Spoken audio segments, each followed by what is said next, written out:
యేసుక్రీస్తు తృణీకరింపబడకుండా పునరుద్ధానుడు కాలేదు. హలో, యేసుక్రీస్తు పునరుద్ధానుడయ్యాడంటే తృణీకరింపబడ్డాడు. తృణీకారం మనకు వస్తుంది, శోధనలు మనకు కలుగుతాయి. ఎందుకు? నీకు బహుమానం కొరకు,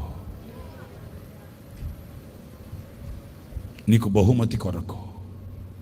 ఆయన స్వహస్తాలతో రేపటి రోజున ఆయననే చూస్తూ పరిగెత్తిన నీ కొరకు వాడబారని మహిమా కిరీటం, నీతి కిరీటం తీసుకుని వచ్చి నీ నెత్తిన పెడతాడు.